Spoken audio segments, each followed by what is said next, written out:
दोस्तों, क्या आपने कभी सोचा है कि पागलपन किसे कहते हैं?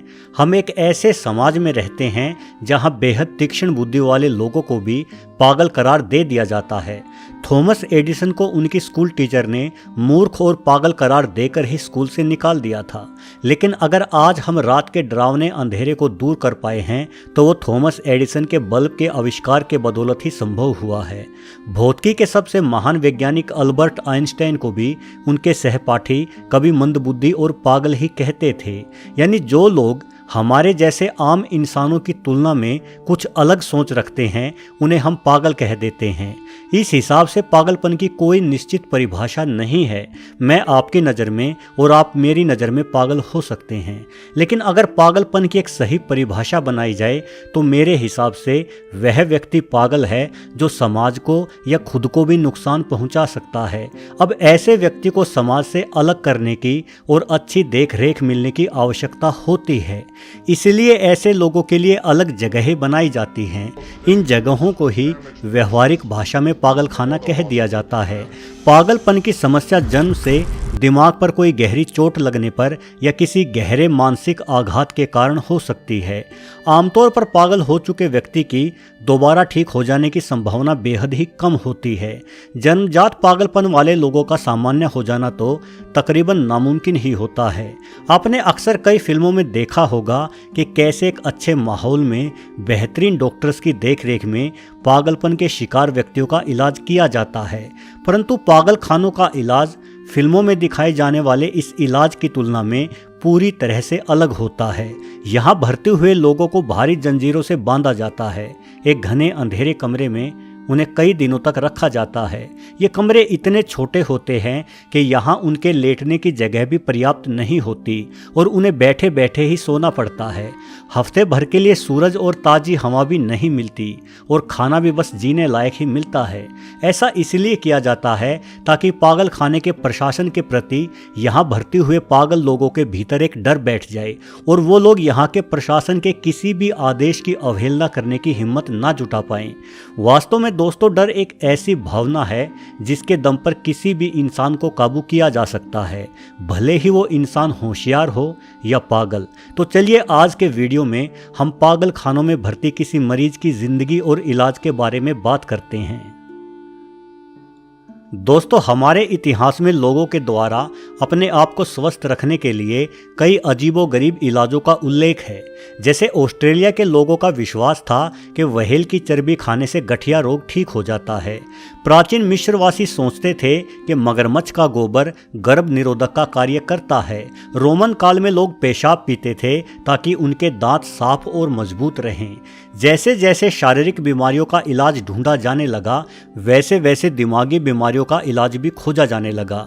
इस बात को माना गया कि दिमाग का इलाज शारीरिक इलाज से अलग किया जाना चाहिए, जिस वजह से विश्व का पहला पागलखाना 1407 में स्पेन के वेलेंसिया में बनाया गया। लेकिन यह पागलखाना एक तरह से जेल ही थी, जहां किसी प्रकार का कोई इलाज नहीं होता था।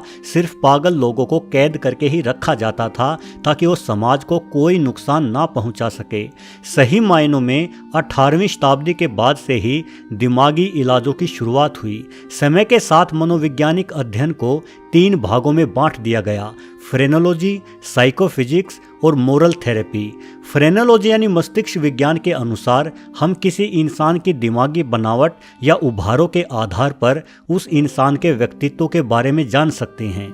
इस विज्ञान को मानने वालों का कहना है कि दिमाग भी अन्य मांसपेशियों की तरह ही एक मांसपेशी है, इसलिए दिमाग को भी कसरत की आवश्यकता होती है और आप जितना ज़्यादा दिमाग पर जोर डालोगे, जितना ज़्यादा सीखने समझने की कोशिश करोगे, दिमाग उतना ही ज़्यादा विकसित होगा।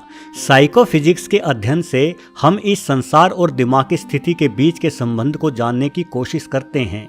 जैसे कोई इंसान बच्चों के साथ खेलते हुए कैसा महसूस करता है या किस प्रकार की गतिविधियों से उसे खुशी और शांति मिलती है। वास्तव में अपने आसपास घट रही हर घटनाओं के प्रति इंसान का व्यवहार एक जैसा नहीं होता। उदाहरण के लिए किसी इंसान को पुराने क्लासिक गाने बेहद पसंद होते हैं, जबकि किसी अन्य इंसान को पुराने गाने सुनने से गुस्सा आ जाता है क्योंकि उसे आधुनिक कान फोड़ू धमाकेदार संगीत ज़्यादा पसंद होता है। वहीं मोरल थेरेपी वाले मनोचिकित्सकों का मानना है कि दिमागी बीमार लोगों को हम अच्छे और दयालु भरे व्यवहार से ही सही कर सकते हैं। हमें उनकी समस्याएं सुननी चाहिए और उन समस्याओं को सुलझाने में उनकी मदद करनी चाहिए। दोस्तों, जब भी कोई इंसान असामान्य व्यवहार करता है तो उसे पागल समझा जाता है, लेकिन उस व्यक्ति के असामान्य व्यवहार के पीछे के कारणों को जानने की कोशिश नहीं की जाती। उदाहरण के लिए, आज भरी सर्दी में किसानों का आंदोलन कुछ लोगों को पागलपन ही लगता है। कुछ नेताओं ने भी बयान दिए हैं कि ये किसान पागल हैं, ये सरकार की बात समझना ही नहीं चाह रहे, इसलिए इन्हें पागल खाने भेज देना चाहिए। ठीक इसी तरह से हमारे पुरुष प्रधान समाज में किसी औरत को बड़ी जल्दी से पागल घोषित कर दिया जाता है। पुराने समय में तो कुछ अमीर लोग अपनी बीवी से छुटकारा पाने के लिए पागल खाने वालों को कुछ पैसे देकर अपनी बीवी को वहां छोड़ आते थे।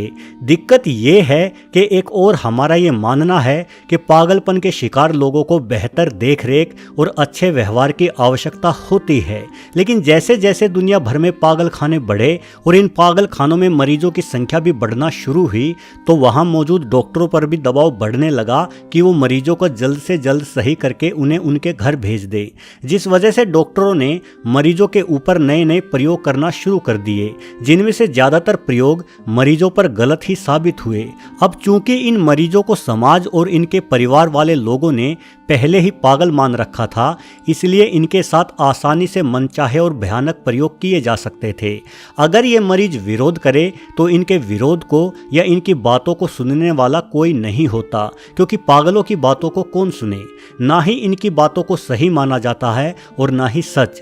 लगातार पागलों के बीच में रह रहे पागल खानों के डॉक्टरों का स्वभाव भी बेहद गुस्से और चिड़चिड़ाहट से भर जाता है, जिसका खामियाजा बेचारे मरीजों को ही भुगतना पड़ता है। इंग्लैंड के एक डॉक्टर इरास्मस डार्विन ने एक घूमने वाली कुर्सी बनाई। इस कुर्सी पर पागल मरीजों को बैठाकर तब तक बेहद तेजी से घुमाया जाता जब तक वो मरीज उन डॉक्टर की बात नहीं मान लेता। इस थेरेपी के बारे में डॉक्टरों का कहना था कि कुर्सी पर बैठाकर तेजी से घुमाने से मरीजों को दिमागी रूप से शांति मिलती है, लेकिन वास्तव में यह प्रयोग सिर्फ मरीज को डराने और अपनी बात मनवाने के लिए ही किया जाता था। जैसे जैसे हम 20वीं सदी में आए तो मरीजों को बिजली के झटके देने की शुरुआत हो गई। हम इंसान को एक जोरदार झटका देने के लिए 100 मिली एम्पियर ही काफी होते हैं। इतना करंट एक आदमी की मांसपेशियों को लकवाग्रस्त कर सकता है, लेकिन पागल खानों की शॉक थेरेपी में 1600 मिली एम्पियर का प्रयोग होता है। इतना तेज झटका किसी इंसान के दिमाग को बुरी तरह से झंझोर देता है। दिल की धड़कन एकदम से बहुत अधिक बढ़ जाती है, जिस वजह से कई बार मरीज इसी थेरेपी के कारण दिल का दौरा पड़ने से मारे जाते हैं। मरीज शोर ना मचाए इसके लिए उनके मुंह में कपड़े ठूस दिए जाते हैं, और जो मरीज ज़्यादा शोर मचाते हैं उन्हें नशे की दवाई दे दी जाती है। मरीज रोते हैं, गिड़गिड़ाते हैं, मदद मांगते हैं, पर उनकी सुनने वाला कोई भी नहीं होता। वास्तव में ऐसे माहौल में किसी अच्छे खासे व्यक्ति को भी भेज दिया जाए तो वो व्यक्ति भी कुछ समय बाद पागल ही हो जाएगा। 1893 में नेली ब्लाय नामक एक अमेरिकी लेखिका न्यूयॉर्क के पागल खानों में भर्ती औरतों पर हो रहे अत्याचारों के बारे में जानने के लिए खुद पागलपन का नाटक करके पागल खाने में भर्ती हो गई। नेली ब्लाय को पागल खाने में अपनी उम्मीद से भी ज़्यादा बुरे हालात देखने को मिले। यहाँ मरीजों को गंदा खाना और पानी पिलाया जाता था। उन्हें बैलों की जगह बैलगाड़ी से बांधकर उस गाड़ी को खींचने के लिए मजबूर किया जाता था। धूप में लगातार 12-12 घंटों तक उन्हें खड़ा रखा जाता था। गेहूं और चावल जैसे अनाजों को एक बाल्टी में मिक्स कर दिया जाता और मरीजों को इन मिक्स हो चुके गेहूं और चावल के दानों को फिर से अलग करने का कार्य दिया जाता। इस कार्य में अगर कोई भी गलती हो जाती तो मरीजों को घातक सजाएं दी जाती। पूरा दिन पागल खानों के गलियारों में मरीजों की चीखने की आवाज़ गूंजती रहती थी। जो मरीज ज़्यादा चिल्लाता उसे जबरन ठंडे पानी के टब में लेटा दिया जाता। ठंडे पानी के टब में मरीज को लेटाने के अमानवीय तरीके को हाइड्रोथेरेपी नाम दिया गया है। ये तरीका आज भी दुनिया भर में इस्तेमाल किया जाता है। डॉक्टरों का मानना है कि इस तरीके से दिमागी रक्त प्रवाह प्रभावित होता है, जिस वजह से मरीज की सोचने समझने की शक्ति में बढ़ोतरी होती है। सबसे बड़ी बात जो नेली ब्लाय को पता चली वो ये थी कि ज़्यादातर मरीजों के हालात पागल खाने में भर्ती होने के बाद और भी ज़्यादा खराब हो रहे थे। दोस्तों, बीते वक्त के साथ सख्त कानूनों के कारण ही पागल खाने में भर्ती लोगों के साथ होते दुर्व्यवहार में कुछ कमी जरूर आई है, किंतु आज भी पागल खाने एक इलाज की जगह की बजाय जेल का ही रूप बने हुए हैं। कुछ लोग जिन्हें पागल खाने से छुट्टी मिल जाती है, अक्सर देखा गया है कि वो लोग बाहरी दुनिया में आसानी से संतुलन नहीं बना पाते और सामाजिक रूप से इतने कट जाते हैं कि कुछ दिनों में वापस ही पागल खाने में भर्ती हो जाते हैं। दुनिया भर से ऐसे भी खबरें सुनने को मिलती रही है कि जब किसी नई वैक्सीन या टीके की खोज होती है तो इंसानों पर उन टीकों का प्रयोग पागल खाने में भर्ती लोगों पर ही सबसे पहले किया जाता है। उसके बाद ही इन टीकों को सामान्य जन के लिए प्रयोग की अनुमति मिलती है। इन टीकों के असफल हो जाने के कारण कई बार पागल खाने के मरीजों की मौत भी हो जाती है। दोस्तों, वास्तव में एक पागल हो चुके इंसान का महत्व ना उसके परिवार की नज़र में कुछ रहता है और ना ही समाज की नज़र में। परिवार वाले खुद तंग आकर इन मरीजों को पागल खाने में भेजकर राहत की सांस लेते हैं और समाज में तो ऐसे लोगों की कोई जगह या कोई महत्व ही नहीं है। शायद ही कभी इन महत्वहीन लोगों के हालात सुधर पाएं और इन्हें सही तरीके की देखरेख या इलाज मिल पाए।